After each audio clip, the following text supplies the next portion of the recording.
ફરી જીવી જાણ. ભાગ 75. પાંજરું. રેસ્ટોરન્ટમાં પ્રવેશતા પહેલા કાર્તિકે પોતાનું બ્લેઝર અને ટાઈ સરખા કર્યા. મને કંઈક ગડબડ લાગે છે, પણ કાર્તિક વિચારી રહ્યો, અને પોતાના વિચારો પર પૂર્ણવિરામ લગાવતા તે પોતાને જ હિંમત આપી રહ્યો. Come on Kartik. અને એ હિંમત સાથે તે કાચનો દરવાજો ખોલીને અંદર પ્રવેશ્યો. રેસ્ટોરન્ટ ખાલી પડ્યું હતું. કાર્તિકને વધારે ગડબડ લાગી. વિશાળ રેસ્ટોરન્ટના ડાઇનિંગ હોલમાં વચ્ચે રાખેલ ગોળ ટેબલ પર નંદિની એકલી બેઠી કાર્તિકની રાહ જોઈ રહી હતી. કાર્તિક એ ટેબલ પાસે આવ્યો. અસ્વસ્થતા સાથે પોતાનું બ્લેઝર ઉતારી કાર્તિકે ખુરશી ફરતે ટાંગ્યું. ખુરશી ખેંચી તે ધીમેથી નંદિની સામે બેઠો. ફોનમાં મથતી નંદિનીએ ઊંચું ઉપાડીને કાર્તિક સામે જોવાની તસદી પણ ના લીધી. વેટર આવ્યો. કાર્તિકે પોતાની અને નંદિનીની પસંદનું જમવાનું ઓર્ડર પણ કરી દીધું. છતાં નંદિની ખામોશ હતી. વેટરના ગયા બાદ કાર્તિક ગળું ખંખેરી ધીમેથી બોલ્યો, વાવાઝોડા પહેલાની શાંતિ છે કે શું? નંદિનીએ ઊંચું ઉપાડી જોયું. ટેબલ પર ધીરેથી સેલફોન રાખ્યો અને બોલી, જાણવું હોય તો મળતી રહેજે. આવું જ કહ્યું હતું ને તે? તો જણાવ, હું મળવા આવી છું તને. તારું વર્તન જણાવે છે કે તું બધું જાણીને આવી છે. કાર્તિક નંદિનીને આંખોમાં ગુસ્સો, નારાજગી અને ફરિયાદો વાંચી શકતો હતો. તને શું લાગ્યું કે હું હંમેશા અજાણ રહે? નંદિનીએ શબ્દો પર ભાર આપ્યો. હા, આજ સુધી તો હતી જ ને. કાર્તિક પણ આજે વાતને અંત આપવા નહોતો માંગતો. હું તારી પ્રોપર્ટી નથી મિસ્ટર કાર્તિક ત્રિપાઠી. તું મને સમજે છે શું? નંદિની કાર્તિકના જીવનમાં પોતાનું વજૂદ માંગતી હોય તે રીતે કહી રહી. પ્રેમ. હું તને મારો પ્રેમ સમજું છું, એટલે જ દૂરથી સંભાળ રાખી. પ્રોપર્ટી હોત તો ખરીદીને મારી બનાવી લીધી હોત.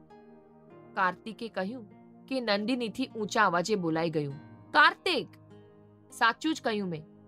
ગમે તેટલો સદ્ધર કે તાકાતવાન માણસ સાચા પ્રેમ સામે ઝૂકે છે.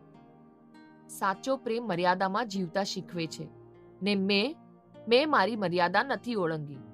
અને હું તને એ અધિકાર પણ નથી આપતો કે તું તારી જાતે પ્રોપર્ટી સાથે સરખાવે. કાર્તિકે કહ્યું, ને તે વધારે જ બોલી ચૂક્યો હોય તેમ તેણે પોતા પર કાબુ મેળવ્યો. તું મારી સાથે ખુલીને ઝઘડી શકે છે, તે માટે જ તે આ પૂરેપૂરું રેસ્ટોરન્ટ બુક કર્યું છે ને? તું કોઈ જાસૂસની જેમ કોઈની જિંદગીની ખબર કેમ રાખી શકે? નંદિની સ્વ પ્રત્યેનું ગૌરવ ઘવાયું હોય તેમ તેણીએ એ વાત પચાવી જ નહોતી શકતી કે કાર્તિક તેની સામે આવ્યા વિના તેની જાણકારી રાખી રહ્યો હતો, મદદ કરી રહ્યો હતો. તું ફરિયાદ શું કરે છે? શેની ફરિયાદ કરે છે? તારી બધી જાણકારીમાં હતો, પણ છતાં મારા કારણે છેલ્લા 6 વર્ષથી તારી જિંદગીમાં તને કોઈ પણ અડચણ આવી હોય તો જણાવ મને. કાર્તિક પૂછી રહ્યો. નંદિની પાસે જવાબ નહોતો. તે મૌન બની સાંભળી રહી. ફરિયાદ તો મને હોવી જોઈએ. તું કયા વગર ચાલી ગઈ. એક વખત તે પાછું વાળીને જોયું નથી આટલા વર્ષોમાં. મેં કહ્યું હતું તને કે માત્ર હાથ લંબાવજે, હું તારો ક્યારેય સાથ નહીં છોડું. પણ નહીં, તું એ દિવસ માત્ર આઝાદી મળી એટલે નહોતી ગઈ. તું મારા પ્રેમને સ્વીકારવાથી ડરતી હતી. એ કારણ પણ રહ્યું તારું બધું મૂકીને ચાલ્યા જવાનું. તું કદાચ એ કારણ હજુ પણ નહીં સ્વીકારે, પણ આટલા વર્ષોમાં હું એ વાત સરખી રીતે સમજી ગયો છું કે તું સમજદાર હોય તો તું પણ મારી તરફ આવી શકતો હતો ને? તું અજાણતો નહોતો મારી એક પણ બાબતથી? ન આવ્યો કેમ કે હું તને મળેલી આઝાદીના અહંકારને ઠેસ નહોતો પહોંચાડવા માંગતો. અને થોડી આશ પણ હતી કે ક્યારેક, કાર્તિકે નિસાસો નાખ્યો, હા, ક્યારેક કોઈ દિવસમાં, ના 24 કલાકની 1440 મિનિટમાંથી કોઈક તો એવી સેકન્ડ હશે જ્યારે હું પસાર થતો હોઈશ તારા અસ્તિત્વમાંથી. કેમ કે તે મને પ્રેમ કર્યો છે. તે પોતે સ્વીકાર્યું નથી, પણ તે મને પ્રેમ કર્યો છે તે હું સ્વીકારું છું. સ્વીકારતો આવ્યો છું અને હંમેશા સ્વીકારીશ. કાર્તિક સામે આવશે ને હું તેને પ્રશ્નોના પાંજરામાં ઊભો કરી દઈશ. તેને ફરિયાદ કરીશ. તેની સાથે ઝઘડો કરી મારા બધા પ્રશ્નોના ઉત્તર માંગીશ. પણ પાસું બદલ્યું ને નંદિની પોતાને જ પાંજરામાં અનુભવી કાર્તિકની ગુનેગાર બનીને ઊભી રહી ગઈ. કાર્તિકને નંદિનીનું મૌન ખૂંચવા લાગ્યું. તે અકળાઈ ઉઠ્યો. મને ભૂખ નથી, તું જમ, કાર્તિકે કહ્યું અને તે પોતાની જગ્યાએથી ઊભો થઈ બ્લેઝર લઈને ચાલતો થયો. હું મારા નાના પાસે ગઈ હતી. નંદિનીએ પોતાનું મૌન તોડ્યું. કાર્તિકના ડગ રોકાયા. તારા જન્મદિવસના આગલા દિવસે જ નાનું બીમાર થઈ ગયા. તે 6 મહિના સુધી હોસ્પિટલમાં રહ્યા. નાનુનું વિલ મારા નામ પર હતું. હોટેલની જિમ્મેદારી, હોસ્પિટલ અને કાનૂની કામમાં હું પોરવાઈ ગઈ. બધું સમજતા અને સંભાળવામાં હું તને ભૂલી ગઈ તેમ નહીં કહી શકું, પણ દિવસ બાદ દિવસ તારા સુધી પહોંચવાની મારી હિંમત તૂટતી હતી. તારો સામનો કરવાથી મારું મન ડરતું હતું.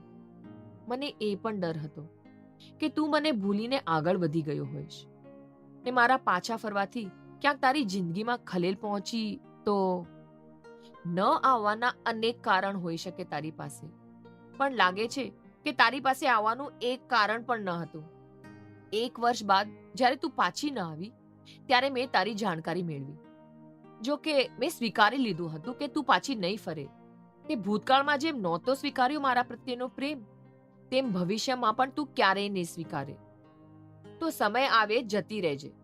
આ મુલાકાત અહીં જ પૂરી. Good bye. કાર્તિક ચાલતો થયો. તેના સાચા શબ્દોની ધાર નંદિનીને સચ્ચાઈ સ્વીકારવા મજબૂર કરી રહી હતી. તે કાર્તિકના પ્રેમથી પણ ભાગી રહી હતી.